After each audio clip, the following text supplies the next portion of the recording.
ആൽഫിയുടെ ലൈഫിൽ ആൽഫി ഈശോയെ എങ്ങനെയാണ് കാണുന്നത്? ഈശോയെ സ്നേഹിക്കുന്ന ആളാണല്ലോ. ആൽഫി എങ്ങനെ ഈശോയെ സ്നേഹിക്കുന്നത്? ഞാൻ സ്നേഹിക്കുന്ന പറഞ്ഞാൽ ഞാൻ എന്റെ രീതി എന്ന് പറഞ്ഞാൽ നമുക്ക് കർത്താവ് വന്നിരിക്കുന്ന കുറെ സാധനങ്ങളുണ്ട്. ബൈബിള് അല്ലെങ്കിൽ നിയമങ്ങളുണ്ടല്ലോ, 10 കൽപ്പന, അങ്ങനത്തെ കുറെ സാധനമില്ലേ. അപ്പൊ നിയമങ്ങൾ വെച്ച് നമുക്ക് ഒരാളെ സ്നേഹിക്കാൻ പറ്റുമോ? ഈശോ അതായത് നമ്മൾ ഈ നിയമങ്ങൾ വെച്ച് അനുസരിക്കുമ്പോൾ നമുക്കൊരു ഭയമല്ല ഉണ്ടാവുന്നത്. ആൽഫി അങ്ങനെയാണ് അനുസരിക്കുന്നത്? ഒരു ഭയമാണോ?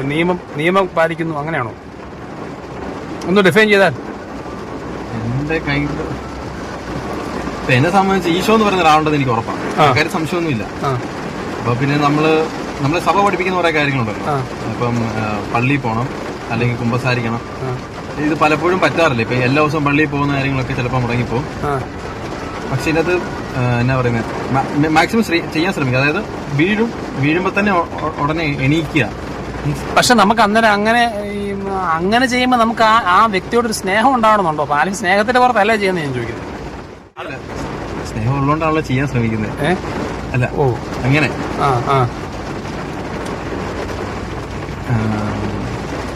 എന്നെ സംബന്ധിച്ച് എനിക്ക് കൂടുതലും മറ്റുള്ള ആൾക്കാരുടെ ട്രാൻസ്ഫർമേഷൻ എന്നെ ഏറ്റവും കൂടുതൽ ദൈവവിശ്വാസത്തിലേക്ക് വന്നിട്ടുള്ള. അല്ല, എനിക്കങ്ങനെ പേഴ്സണലി വലിയൊരു ഗോഡ് എക്സ്പീരിയൻസ് ഉള്ള ആളൊന്നുമല്ല. എന്നെ സംബന്ധിച്ചിപ്പോൾ എന്റെ ഫ്രണ്ട്സ് ആരെങ്കിലും ഭയങ്കര എന്താ പറയുക റിബലായിട്ട് നടന്നവരോ, അല്ലെങ്കിൽ ദൈവം ഇല്ല, അല്ലെങ്കിൽ ആ ഒരു വളരെ സാമട്ടി നടന്ന ആൾക്കാർക്കൊക്കെ പെട്ടെന്നൊരു ട്രാൻസ്ഫർമേഷൻ ഉണ്ടായി. അങ്ങനെ ജീവിതത്തിൽ പോലും വന്നത് അങ്ങനെയാണ്. അപ്പൊ ഞാൻ ചോദിച്ചേ, അപ്പൊ അങ്ങനെ ട്രാൻസ്ഫർമേഷൻ ഉണ്ടായ ഒരാൾ പെട്ടെന്നൊരു ദിവസം ആൽഫി പറഞ്ഞ പോലെ ഒരാൾ ആൽഫിയുടെ ഫ്രണ്ട് മാനസാന്തരപ്പെട്ടു. ഈ വ്യക്തി 2 ദിവസം കഴിഞ്ഞിട്ട് പിന്നെ തിരിച്ച് അതുപോലെ പോവാന്ന് വിചാരിച്ചു. അപ്പൊ അങ്ങനെ ഈശോയെ വിശ്വസിക്കുന്ന കുറച്ച് ആൾക്കാരുടെ തിരിച്ചുള്ള പരിപാടി കാണുവാണെങ്കിൽ ആൽഫിയുടെ വിശ്വാസം പോവോ? അത് ഞാൻ പറഞ്ഞുതരാം. അപ്പം മീൻസ് എന്നെ ആദ്യം അട്രാക്ട് ചെയ്തതൊക്കെയാ. മീൻസ് ഒരു ധ്യാനം കൂടി, ഓക്കെ, കുറച്ച് സാധനങ്ങൾ കേട്ടു. പിന്നെ ആൾക്കാരെ കുറെ ട്രാൻസ്ഫർമേഷൻസ് കണ്ടു. അതിനുശേഷമാണ് ജീസസിലേക്ക് വന്നത്. അപ്പൊ അവിടെ വന്നതിന് ശേഷം കുറെ കാര്യങ്ങൾ പഠിച്ചു, മനസ്സിലാക്കി, ദൈവസ്നേഹത്തെ പറ്റി പഠിച്ചു. ഈ പറഞ്ഞൊരു കൺഫ്യൂഷൻ ഉണ്ടായിരുന്നു. അതായത് ഈ ഇപ്പൊ ഒരാൾക്ക് ഒരു ഇത് കിട്ടി, പെട്ടെന്ന് അത് പോയി, അപ്പൊ ഞാനും പുറകോട്ട് പോകാൻ സാധ്യതയില്ല. ഈ കൺഫ്യൂഷൻ ഉണ്ടായിരുന്നു. പക്ഷെ ഇതിന്റെ അകത്ത് നിന്ന് എന്താ പറയുന്നത്, അതല്ലോ ശരിക്കുള്ള വിശ്വാസം എന്ന് പറയുന്നത്. അതിനൊരു കൺസിസ്റ്റൻസി വേണമല്ലോ. എന്നാ പറയുക, ദൈവസ്നേഹം, ഇങ്ങനത്തെ കാര്യങ്ങളെല്ലാം കൺസിസ്റ്റൻസി വേണമല്ലോ. അതായത് നമ്മളിപ്പോ ചുമ്മാ ചെയ്യാൻ വേണ്ടി അല്ലെങ്കിൽ കാണിക്കാൻ വേണ്ടി ചെയ്യുമ്പോഴാണ് ഈ പറഞ്ഞ പോലെ ഇപ്പം ഒരു അച്ഛൻ എന്നെ വഴക്ക് പറഞ്ഞു, അല്ലെങ്കിൽ നീ ഇങ്ങനെ ചെയ്യുന്നത് ശരിയല്ല, അച്ഛൻ ഇങ്ങനെ പരസ്യമായിട്ട് വഴക്ക് പറയുക, എന്തെങ്കിലും ചെയ്ത് കഴിഞ്ഞാൽ തന്നെ ആ വിശ്വാസം ഉപേക്ഷിക്കാൻ അത് വിശ്വാസമല്ല. അത് ജസ്റ്റ് എന്നാ പറയുന്നത്, ഒരു നമ്മളിപ്പം തൽക്കാലത്തേക്ക് ഇപ്പം മഴ പെയ്യുമ്പോൾ അവരുടെ അടുത്ത് കയറി നിൽക്കുകയല്ലേ, അതിനെ അങ്ങനെ കാണുന്നത്. അപ്പൊ ആൽഫി അങ്ങനെ വന്നു. അപ്പൊ ഇപ്പം ആൽഫിക്ക് അങ്ങനെ ഒരു കൺസിസ്റ്റന്റ് ആയിട്ട് പോകാൻ പറ്റുന്നുണ്ട്. എനിക്ക് കൺസിസ്റ്റന്റ് ഇപ്പൊ എന്ത് സംഭവിച്ചാലും വിശ്വാസത്തിന് പോകാൻ പറ്റുന്ന വിശ്വാസം എനിക്കുണ്ട്. അങ്ങനെ ഇതായിട്ട് പറയുന്നതല്ല.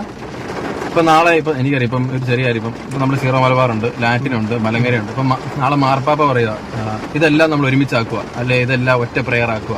അപ്പൊ തന്നെ ഇതിന്റെ അത് കുറെ പൊട്ടിത്തെറിയും പ്രശ്നങ്ങളൊക്കെ ഉണ്ടാകാൻ സാധ്യതയുണ്ട്. ഇപ്പൊ മാർപ്പാപ്പ അങ്ങനെ പറയുമ്പോൾ ഞാൻ ഓക്കെ റെഡി, ഓക്കെ. ഞാൻ ഇതിനെ മീൻസ് പ്രയോറിറ്റി ഈശോ ആണല്ലോ. ഇപ്പൊ നമ്മളിപ്പം തിരിഞ്ഞു നിന്ന് ചെല്ലുന്നോ അങ്ങനത്തെ കുറെ കാര്യങ്ങളൊക്കെ ഉണ്ടല്ലോ. അൾട്ടിമേറ്റ്ലി നമ്മള് ഈശോ പറയുന്ന അതുപോലെ തന്നെ കുറെ ആൾക്കാരെ തന്നിട്ടുണ്ടല്ലോ, ബിഷപ്പ് അല്ലെങ്കിൽ അങ്ങനെ ആൾക്കാർ, ഇവരെല്ലാം അനുസരിക്കുക എന്നുള്ളൊരു സാധനം കൂടെ ഉണ്ട്. ചിലപ്പോൾ നമ്മൾ പറയുന്ന മാത്രമാണ് ശരി എന്ന് പറയുന്നത് നമ്മൾ മസിൽ പിടിച്ച് നിൽക്കുന്ന ഒരു കാര്യമില്ല. അവര് പറയുന്ന അനുസരിക്കാൻ വേണം. ഇപ്പൊ എന്റെ ഇടവപ്പള്ളിയിൽ അച്ഛൻ എന്നെ വഴക്ക് പറഞ്ഞു, എല്ലാവരും മുന്നിൽ വെച്ച് എന്നെ കളിയാക്കി പരസ്യമായിട്ട്. എന്നാലും ഞാൻ പിറ്റേ ദിവസം ആ പള്ളി തന്നെ പോകും. അവിടെ തന്നെ പോയി ആ പള്ളി പോകാനോ കുർബാനോടോ എനിക്ക് ബുദ്ധിമുട്ടില്ല. കാരണം എന്റെ വിശ്വാസം അങ്ങനത്തെയാ. ഇപ്പൊ നാളെ ഇപ്പൊ എന്റെ പള്ളിയിൽ വികാരിച്ചിന് തെറ്റ് പറ്റിയാലും, എന്റെ അപ്പനൊരു തെറ്റ് പറ്റിയാലും, ഇപ്പൊ എന്നെ വിശ്വാസത്തിലേക്ക് കൊണ്ടുവന്ന ആൾക്കൊരു തെറ്റ് പറ്റിയാലും ഞാൻ സ്റ്റിൽ ആ വിശ്വാസത്തിൽ കാണും. മീൻസ് ഇതെങ്ങനെ കിട്ടിയെന്ന് എനിക്കറിയത്തില്ല. ഇതൊരു ദൈവാനുഗ്രഹമായിട്ട് ഞാൻ കാണുന്നുള്ളൂ. അല്ലാതെ ഇത് എന്റെ കഴിവാണോ അല്ലെങ്കിൽ എന്റെ ഒരു ഇതാണെന്ന് ഞാൻ വിശ്വസിക്കുന്നില്ല. ഞാൻ ഇങ്ങനത്തെ ആളല്ലായിരുന്നു, പക്ഷെ എന്റെ വിശ്വാസം അങ്ങനെയാണ്. കൂട്ടുകാരുടെ മുമ്പിൽ ആൽഫി എങ്ങനെയാ ഞാനൊരു ഫ്രണ്ട്സിനോട് പോകുമ്പോൾ ഞാനെങ്കിൽ വർത്താനം പറയും, ഞങ്ങൾ എൻജോയ് ചെയ്യാറുണ്ട്. അപ്പം അതിൻ്റെ അകത്ത് ഡ്രിങ്ക്സ് എടുക്കുന്നവരുണ്ട്, സിഗരറ്റ് വലിക്കുന്ന ആൾക്കാരുണ്ട്. പക്ഷേ ഇപ്പം യഥാർത്ഥ ദൈവസ്നേഹമാണെങ്കിൽ ഒരിക്കലും അവരെ മാറ്റി നിർത്താൻ പറ്റുമെന്ന് എനിക്കറിയാം. ഞാൻ അവരെ ചേർത്ത് പിടിക്കാനാണ് മാക്സിമം ശ്രമിക്കാറുള്ളത്. അവരത് എൻജോയ് ചെയ്യുന്നുണ്ട്. പക്ഷെ എനിക്ക് അതിനോട് മീൻസ് ഞാനോട് പറയും ഞാൻ കഴിക്കില്ല, എനിക്ക് താല്പര്യമില്ല. അപ്പം ആദ്യമൊക്കെ അവർ ഫോഴ്സ് ചെയ്യായിരുന്നു. പിന്നെ അവർക്ക് മനസ്സിലായി ഇവൻ ഇങ്ങനെയാണെന്ന് അവർ മനസ്സിലാക്കി കഴിഞ്ഞതിന് ശേഷം അവരെന്നെ അങ്ങനെ ഫോഴ്സ് ചെയ്യാറൊന്നുമില്ല. അപ്പൊ ആൽഫിക്ക് ഈ ഡ്രിങ്ക്സ് കഴിക്കാതെ അവരുടെ കൂടെ നന്നായിട്ട് എൻജോയ് ചെയ്യാൻ പറ്റുന്നുണ്ടോ? ഉണ്ട്.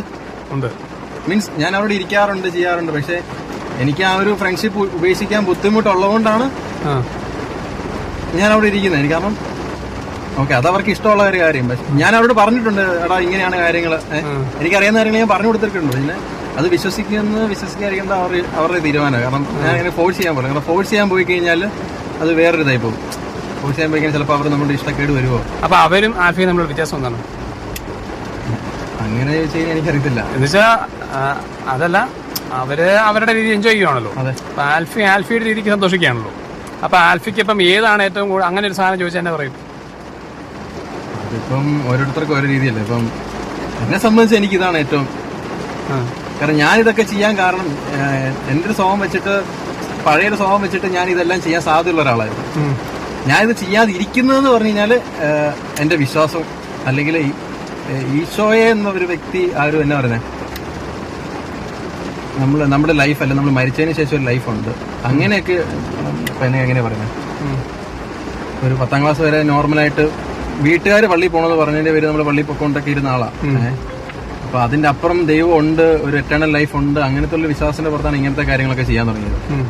ഇപ്പം ഇങ്ങനെ ഞാൻ മനസ്സിലാക്കുന്നത്, ഇപ്പം പലരും പല രീതിയിൽ പറയാറുണ്ട്. അതായത് സിഗരറ്റ് വലിക്കാൻ തെറ്റാണ്, ഓക്കെ, സഭ പഠിപ്പിക്കുക അങ്ങനെയാണ്. സിഗരറ്റ് വലിക്കരുത്, വെള്ളം ഡ്രിങ്ക്സ് എടുക്കരുത്, കുറെ കാര്യങ്ങൾ ചെയ്യരുതെന്ന് പഠിപ്പിക്കുന്നുണ്ട്.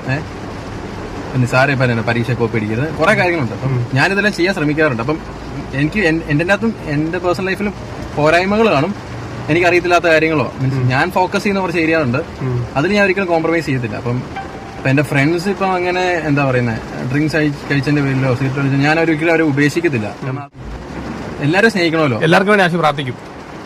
ഞാനിപ്പം നമുക്കിപ്പം പേഴ്സണലി ഇപ്പൊ ഞാൻ ലൈഫിലൊക്കെ ചെറിയൊരു പ്രശ്നങ്ങൾ ഉണ്ടാവുമല്ലോ, ചിലപ്പം സൗന്ദര്യ പണക്കങ്ങളോ അങ്ങനെയൊക്കെ ഉണ്ടാകുമ്പോഴാണെങ്കിൽ പോലും എനിക്ക് ഒരു ദിവസത്തിൽ കൂടുതൽ നിൽക്കില്ല. ആൾക്കാരുടെ ദേഷ്യം വന്നാൽ പോലും ആണെങ്കിൽ, എനിക്ക് ഒരു ബുദ്ധിമുട്ട് വന്നാൽ പോലും അങ്ങനെ അധികം നാൾ നിൽക്കില്ല. ഞാൻ മാക്സിമം അവരോട് ക്ഷമിക്കാൻ നോക്കത്തേ ഉള്ളൂ. കാരണം അല്ലെങ്കിൽ ഞാൻ സ്വർഗസ്നായ പിതാവെ നന്മ പറഞ്ഞവരെയും ചെല്ലുന്ന അർത്ഥമില്ല. അന്ന് വേണ്ടി ആഹാരം ഞങ്ങൾ തരണം, ഞങ്ങൾ തെറ്റ് ചെയ്യുന്നവരോട് ഞങ്ങൾ ക്ഷമിച്ചിരിക്കുന്ന പോലെ എന്നാണല്ലോ പറഞ്ഞിരിക്കുന്നത്.